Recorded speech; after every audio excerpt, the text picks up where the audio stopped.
Prova do Enem cobra lei penal no tempo.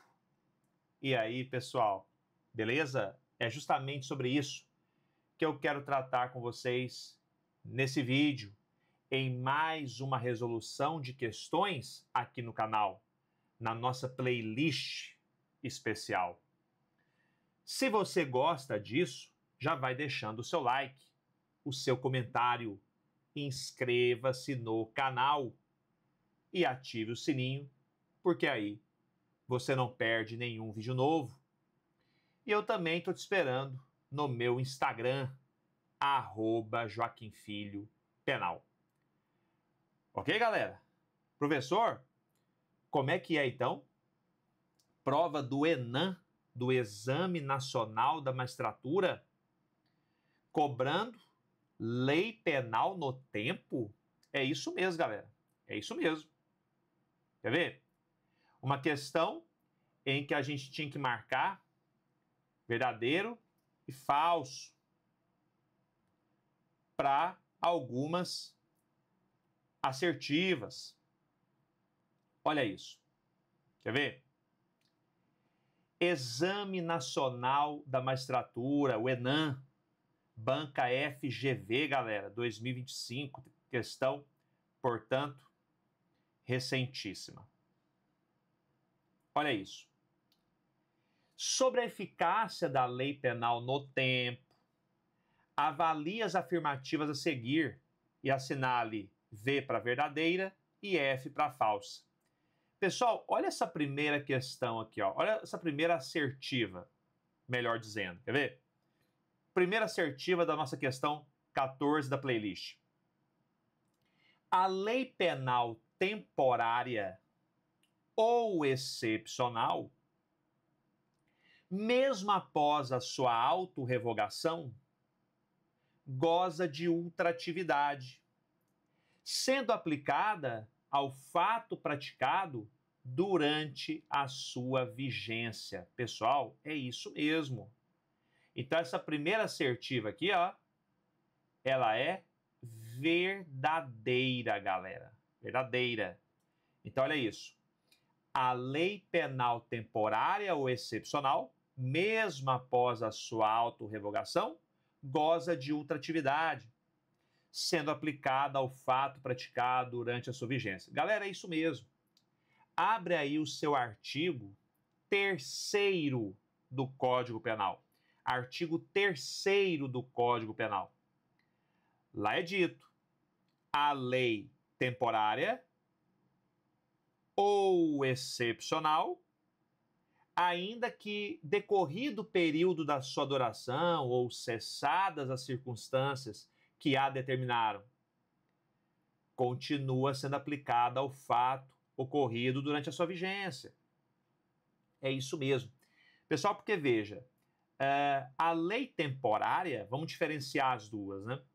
A lei temporária é aquela que tem um prazo certo de duração.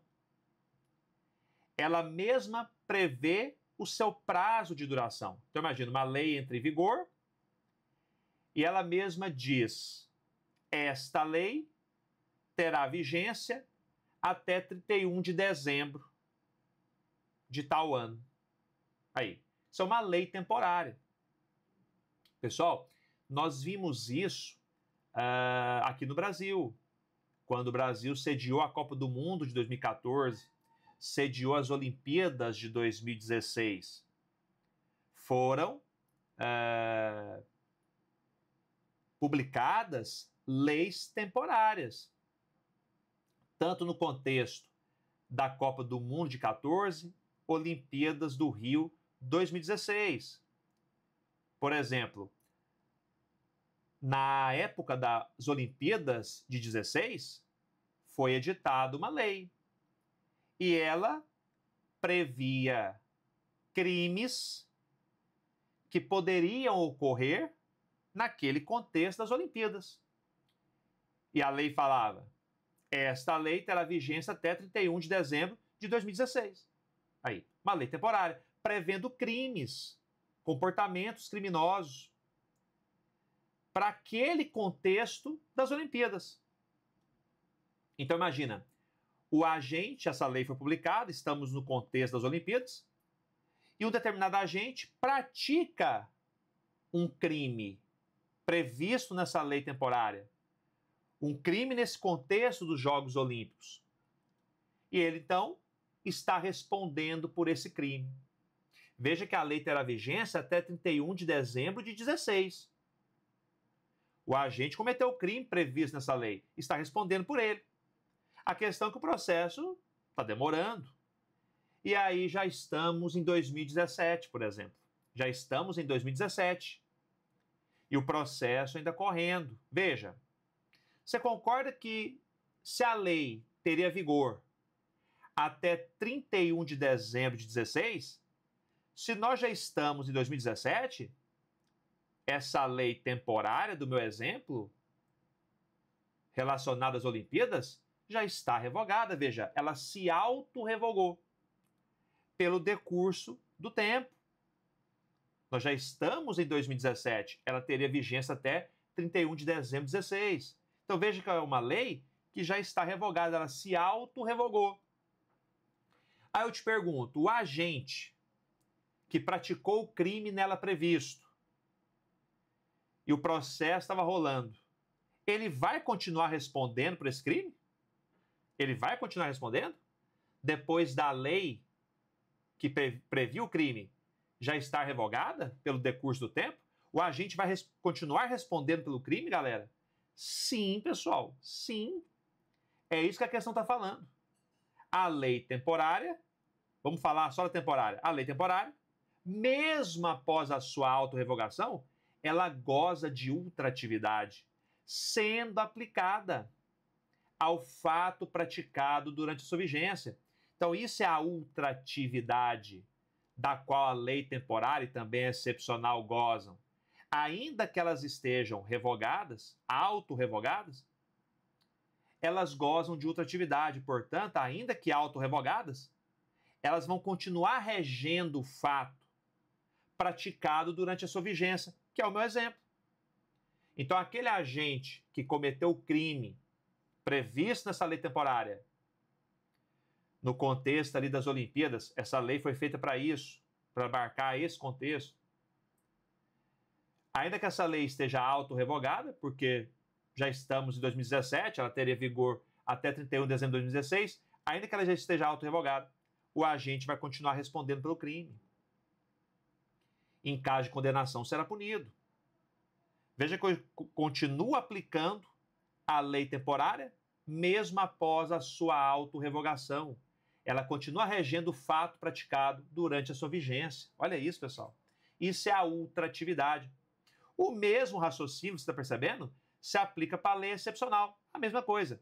A questão é que a lei excepcional, ela é criada para reger situações de anormalidade, como, por exemplo, uma pandemia.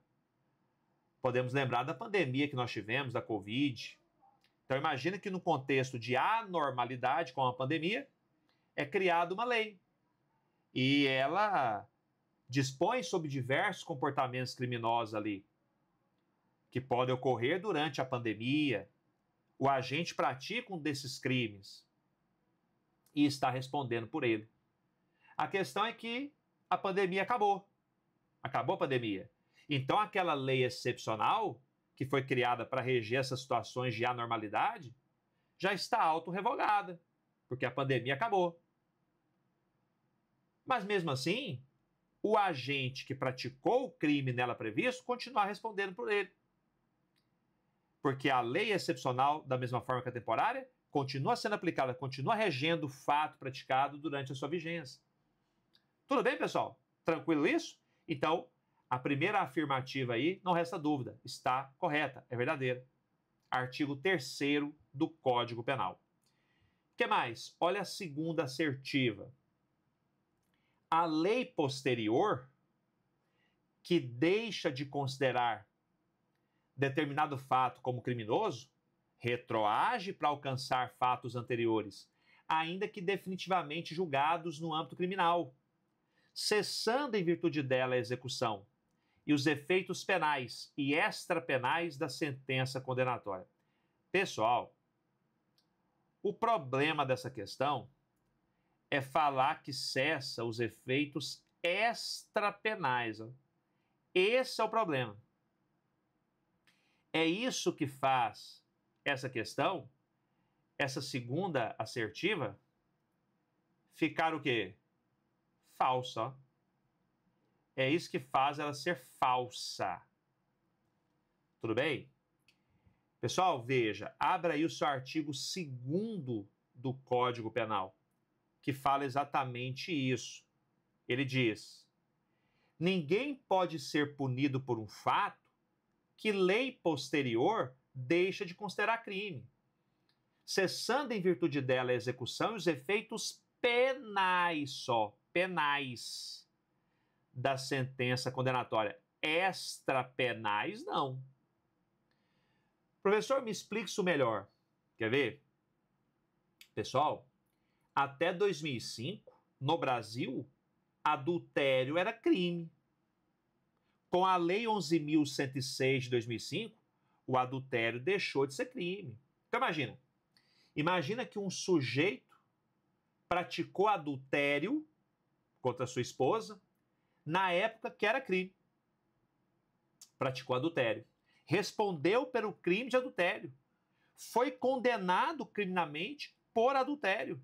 E essa condenação transitou em julgado. Estamos ali já no contexto da execução penal. Ele está cumprindo pena pelo crime de adultério. Tudo bem?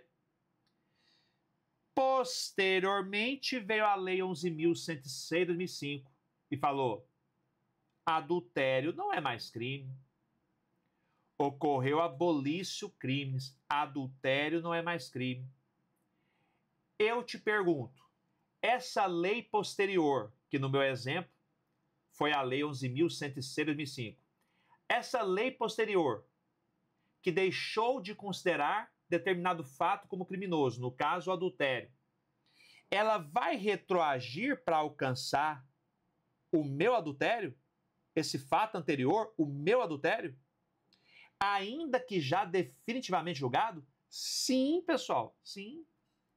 Vai cessar em virtude da nova lei a execução e todos os efeitos penais da minha sentença condenatória. Agora, os efeitos extrapenais, não. Então, eventualmente, vamos supor que eu tenha sido acionado também no cível pela minha esposa para pagar a ela indenização. Essa indenização continuará sendo devida por mim. A indenização é um efeito extrapenal. Isso vai continuar. Aí. Agora, os efeitos penais serão atingidos. A execução também, a execução penal. Agora, os efeitos extrapenais não, como uma indenização. Isso continuará. Tudo bem? Então, o erro da questão é esse. A lei posterior, que deixa de considerar determinado fato como criminoso, retroage para alcançar fatos anteriores, ainda que definitivamente julgados no âmbito criminal. Pessoal, esse tipo de lei benéfica, né, tornou um fato criminoso em indiferente penal. Então, lei benéfica não respeita coisa julgada, não respeita coisa julgada, cessando em virtude dela a execução penal e os efeitos penais. E extrapenais? Falso. Extrapenais não. Os efeitos extrapenais subsistem, continuam, como, por exemplo, uma indenização. Tá bom? Deu para entender isso, pessoal? Com esse meu exemplo do adultério? Exemplo real, que aconteceu mesmo no Brasil. Tranquilo? Por fim, a última assertiva. No crime permanente, se este é iniciado sob eficácia de uma lei e sua situação consumativa danosa persiste, já sob a vigência de uma lei nova, aplica-se esta, ainda que mais severa que a primeira, por ela revogada. Pessoal, verdadeiro também. Galera, aqui vai incidir, anota, a súmula a súmula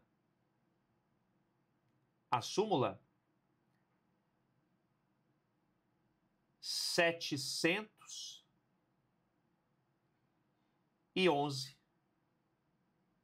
do Supremo. A súmula 711 do Supremo. Acho que aqui não vai pegar. Deixa eu apagar aqui, ó. Súmula 711 do Supremo, pessoal. Fala exatamente isso. O que diz a súmula 711 do Supremo?